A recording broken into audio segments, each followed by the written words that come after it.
Chennai RK சாலையில் உள்ள Woodlands நட்சத்திர விடுதியில் ஓபிஎஸ் தனது ஆதரவாளர்களுடன் திடீர் ஆலோசனையில் ஈடுபட்டுள்ளார். கூடுதல் விவரங்களை செய்தியாளர் ராஜகுமரன் வழங்க கேட்கலாம். ராஜகுமரன், வணக்கம். விவரங்களை சொல்லுங்க.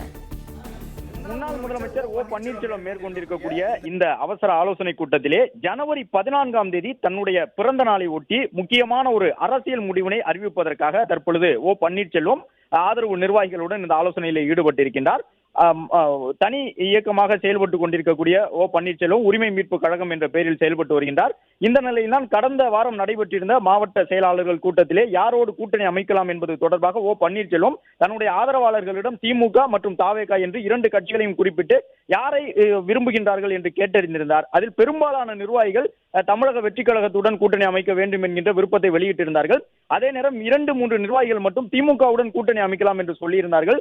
அந்த 2 நிர்வாகிகளும் கூட இன்று திமுகவிலே தங்களை இணைத்துக் கொண்டிருக்கக்கூடிய சூழ்நிலையில் தான் தமிழக வெற்றி கழகத்துடன் கூட்டணி அமைப்பதற்கான அந்த பூர்வாங்க பேச்சுவார்த்தையில் ஈடுபடுவதற்கு ஓ பன்னீர்செல்வம் தரப்பு தயாராகிவிட்டது. அது மட்டுமல்லாமல் தாவேகாவுடன் கூட்டணி அமைப்பால் தங்களுடைய உரிமை மீட்பு கழகத்தை ஒரு கட்சியாக பதிவு செய்தால்தான் ஒரே சின்னத்திலே போட்டியிட முடியும் என்ற அடிப்படையில் தான் தற்பொழுது சட்ட வல்லுநர்களையும் வரவழைத்து ஓ பன்னீர்செல்வம் சென்னை ஆர்கே சாலையில் இருக்கக்கூடிய தனியார் நட்சத்திர விடுதியிலே ஆலோசனை மேற்கொண்டிருக்கின்றார்.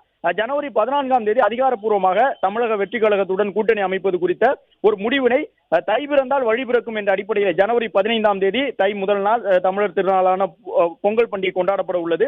இந்த நிலையில் தான் அதற்கு முந்தைய நாளான ஜனவரி 14ஆம் தேதி தன்னுடைய பிறந்த நாளை ஒட்டி 2026 சட்டமன்ற தேர்தலை தமிழக வெற்றி கழகத்துடன் இணைந்து எதிர்கொள்வது தொடர்பான அதிகாரப்பூர்வ அறிவிப்பினை வெளியிடக்கூடிய விதமாக ஓ பன்னீர்செல்வம் இந்த ஆலோசனையில் ஈடுபட்டு இருக்கின்றார்.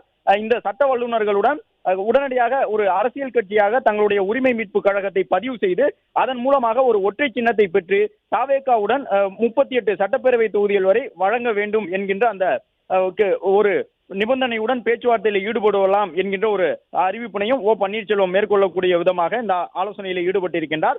ஓ பன்னீர்செல்வத்தினுடைய ஆதரவு நிர்வாகிகள் மட்டுமல்லாமல் சட்ட வல்லுநர்களும் இடம்பெற்று ஓ பன்னீர்செல்வத்துடன் ஆலோசனையில் ஈடுபட்டு வரக்கூடிய நிலையில் ஜனவரி 14ஆம் தேதி தமிழக வெற்றி கழகத்துடன் ஓ பன்னீர்செல்வம் ஒரு அரசியல் அமைப்பாக தேர்தல் ஆணையத்தில் பதிவு செய்து தேர்தலை சந்திப்பது குறித்த ஒரு அதிரடி அறிவிப்பாக வெளியிடுவதற்கான ஆலோசனை கூட்டமாக தற்பொழுது சென்னை உட்லாண்ட் தனியார் நட்சத்திர விடுதியிலே திடீர் ஆலோசனை கூட்டம் நடைபெற்று வருகின்றது. பிளே ஸ்டோர் மற்றும் ஆப் ஸ்டோரில் இருந்து பாலிமர் செயலியை QR கோடு மூலம் பதிவிறக்கம் செய்யுங்கள். செய்திகளை உடனுக்குடன் பெறுங்கள்.